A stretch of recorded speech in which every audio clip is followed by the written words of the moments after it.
never back down on the storm and the fight. Standing tall in the darkness, shining bright, no matter the challenge. Hi everyone and welcome back to Wheelie MS Advocate, the podcast powered by Wheels and driven by justice. I'm your host Rachel, and today's episode is important and frankly infuriating because once again, disabled people have been invited to the table only to find the door wasn't accessible, literally and figuratively.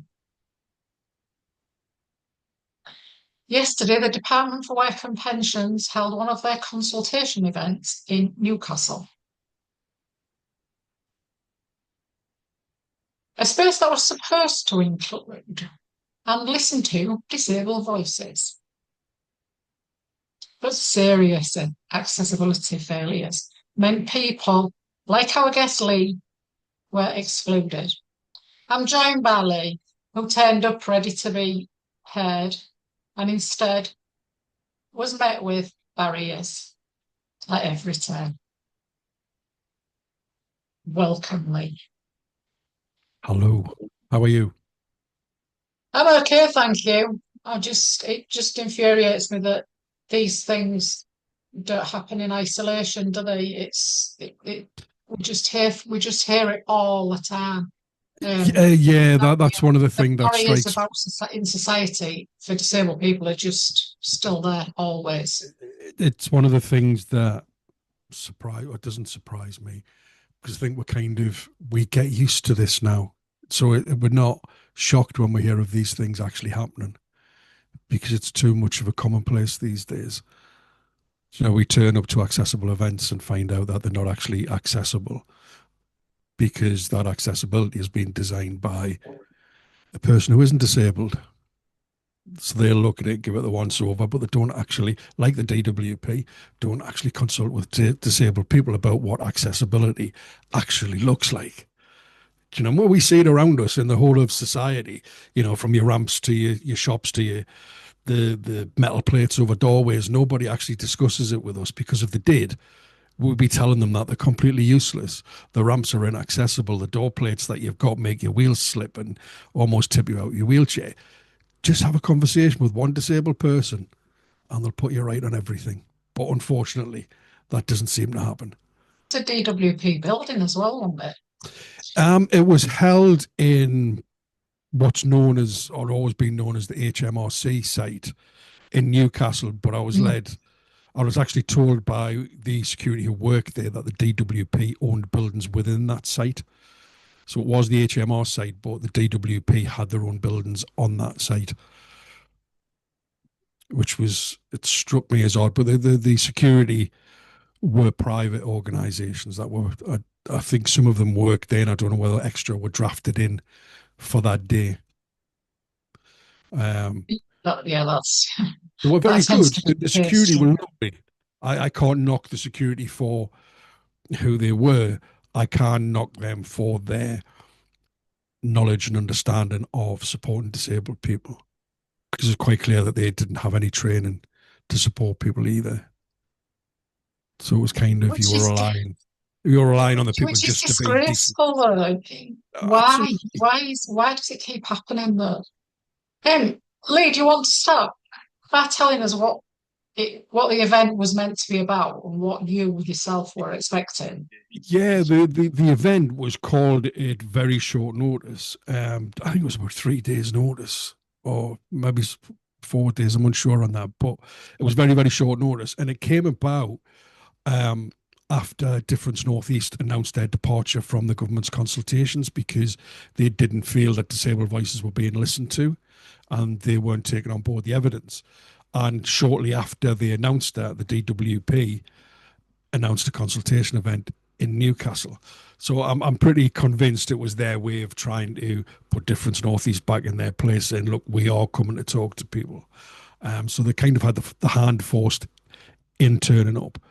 And it was to discuss, or I was led to believe it was to discuss, the Pathways to Work Green Paper. And it was to give disabled people a voice and an input. A couple of days before the vote is a bit strange.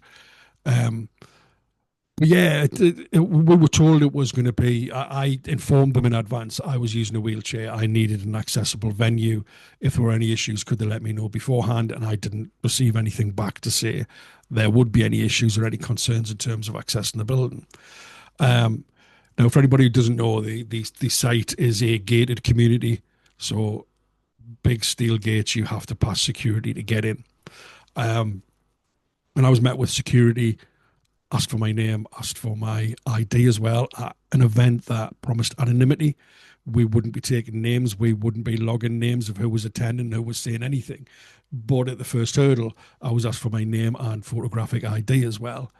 Um, and then came, as you go into the site, you have to have your vehicle security checked. So they open all the doors, check the footwells under the seats, the boot, all the rest of it.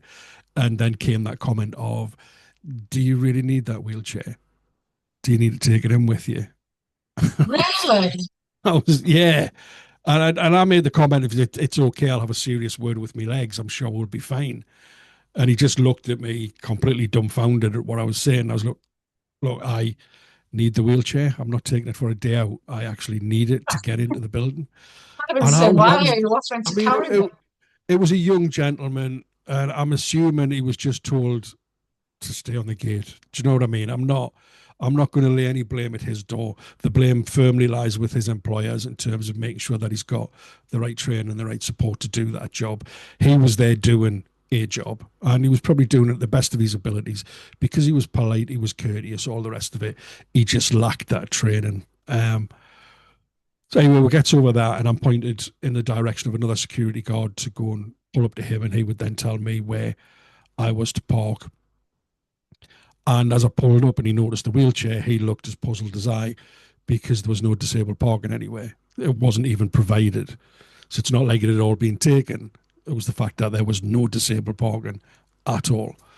Um, But Lee, when you first applied to attend, I assume you applied to attend or you were yes. invited to attend, were those details not asked for? Were they not asked? Were there no Well, accessibility requirements asked when from when you? I when I applied and got confirmation that I would be attending, it asks about any additional needs or support that you might need whilst at the event.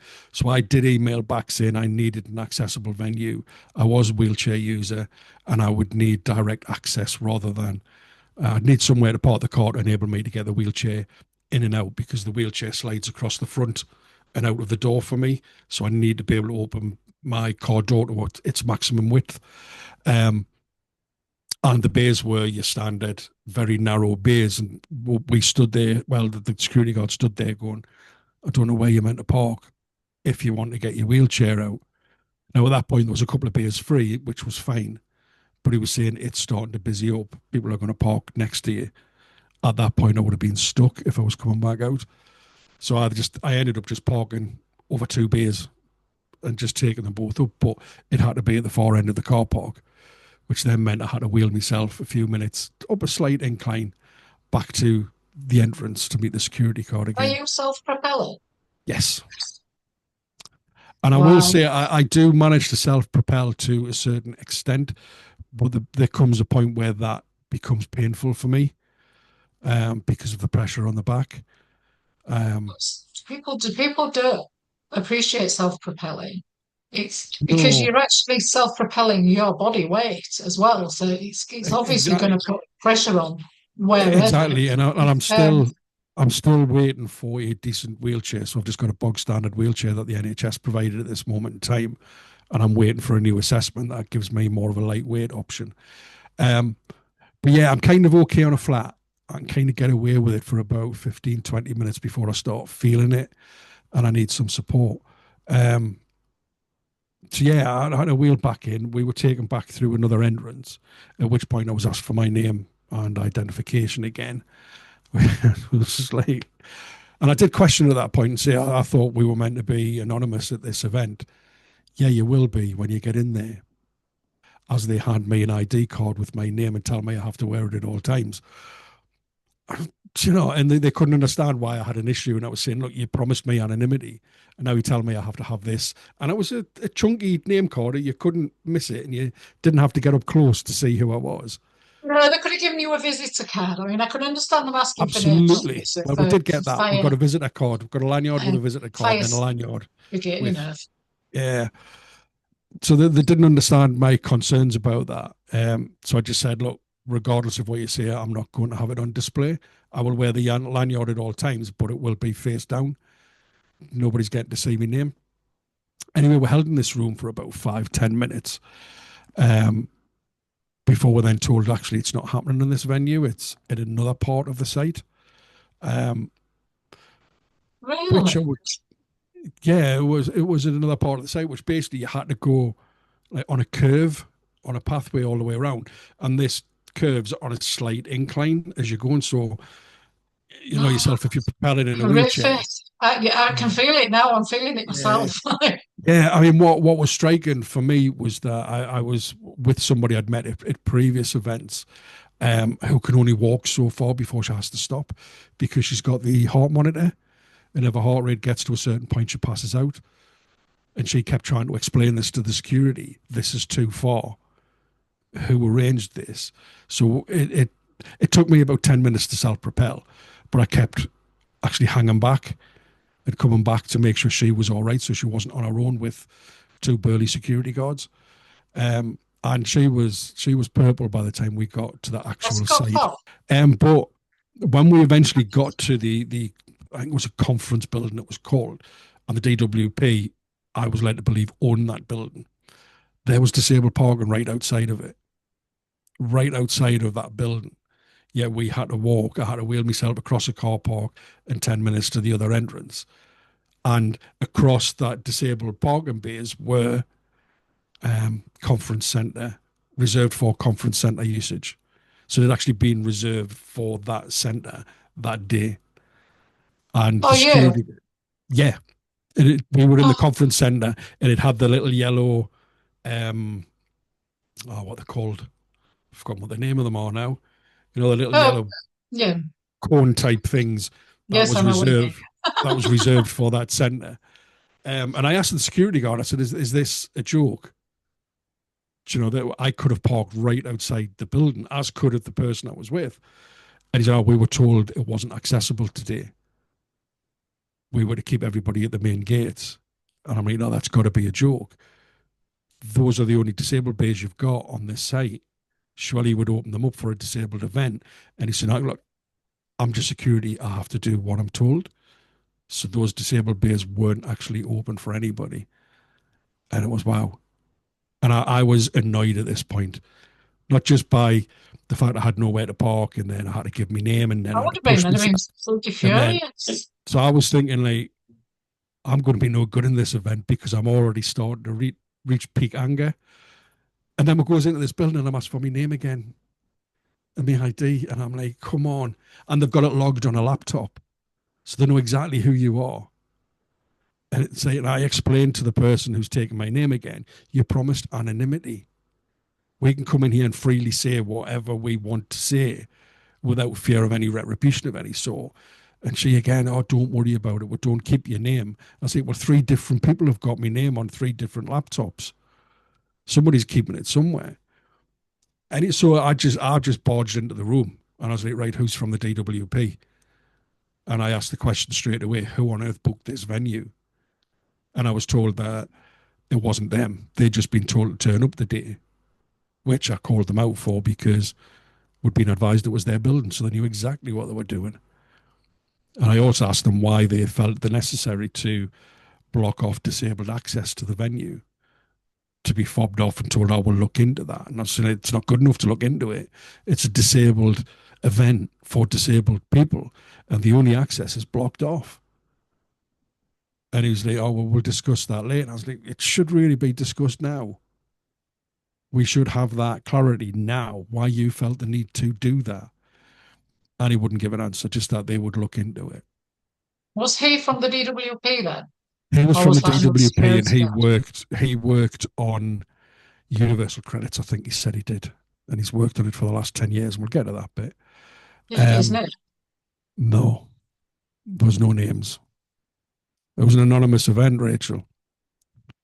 There were no But names. I would ask for his name. I was pretty angry at that point, and I I don't know. wasn't. I'm not criticising Elite No, no, no.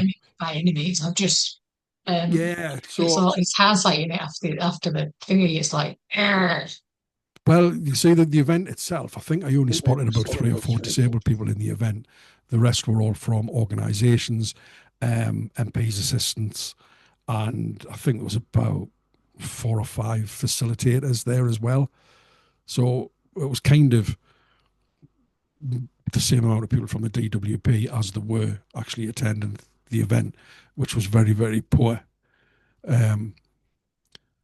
So he'd done his introductions and stuff, which obviously was reading directly from a script to tell you how fantastic it was going to be, and how anything that was said today would feed directly into the reforms. To which I just kind of piped up and said, I can't wait for my comments anymore. I just want to have my comments out there. And I asked him directly about whether he could give an honest answer as to whether this was a legitimate event where voices were going to be heard and they were actually going to take them forward to give some sort of input into the reforms that were being tabled.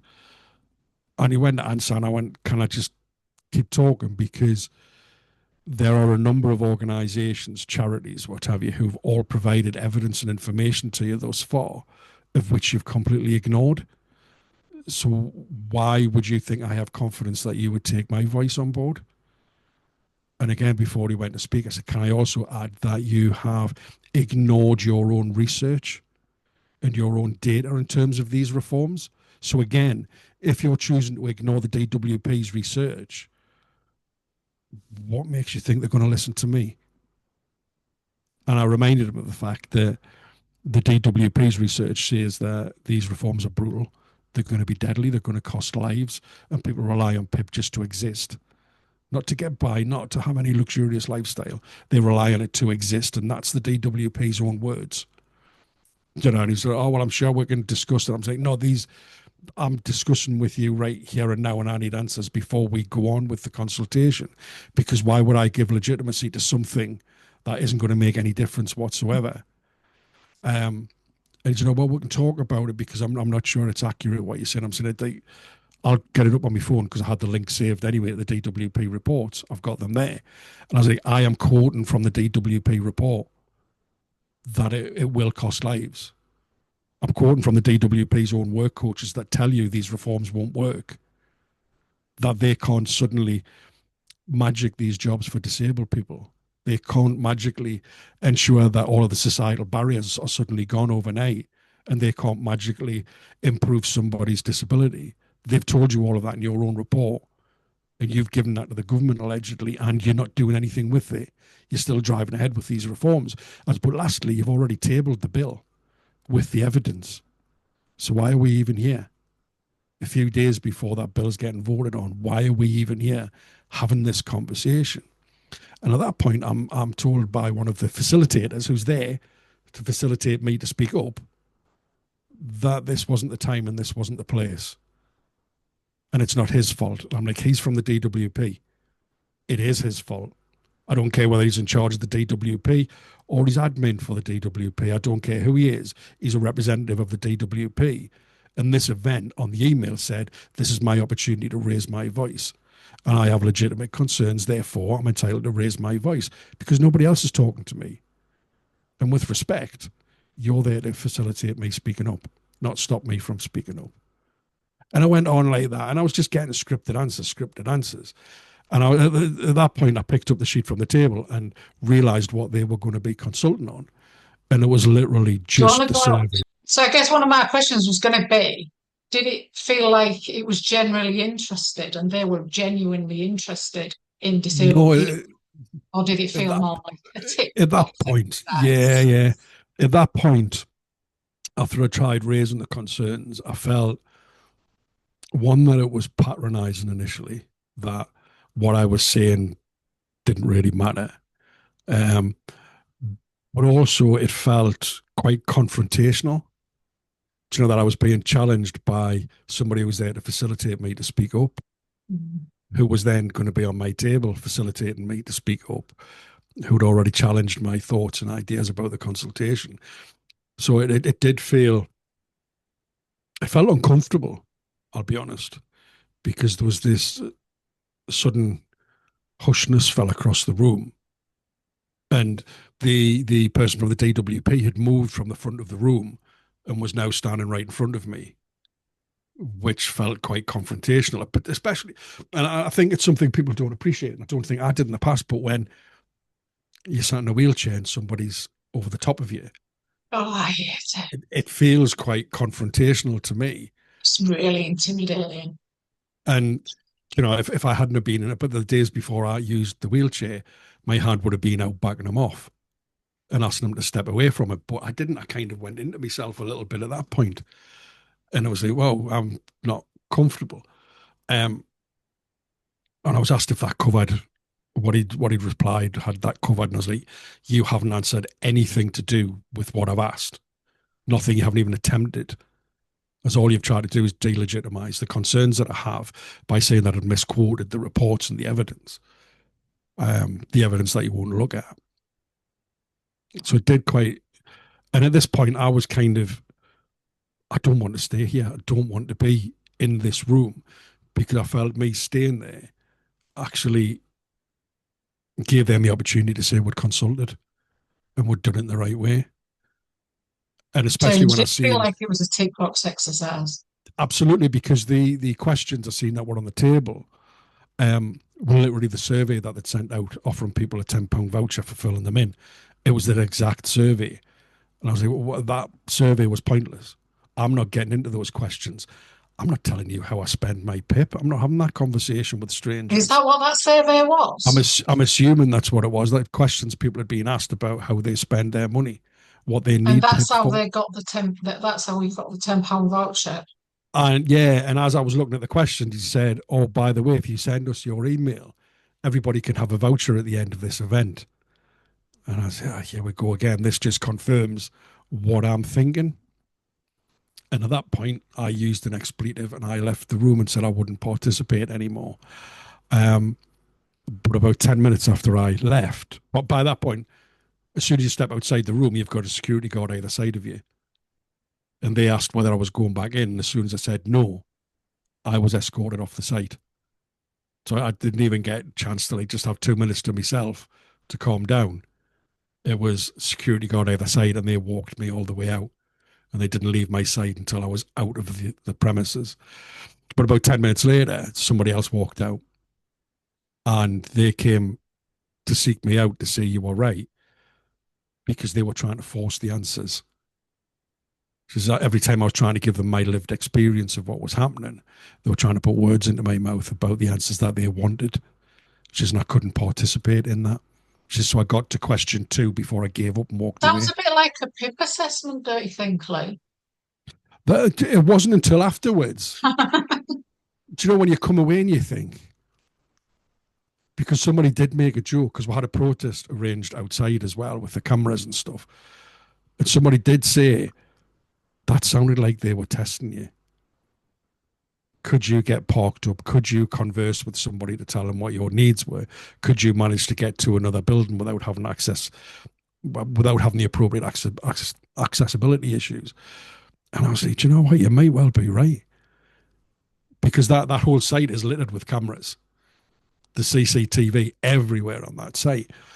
And it was kind of, yeah, they didn't see me come back home and pop myself full of morphine and No, cry into my you know, pillow at night. I guess the thing is, if we do talk about putting a complaint in or a response to it, is that how it's then going to be picked up?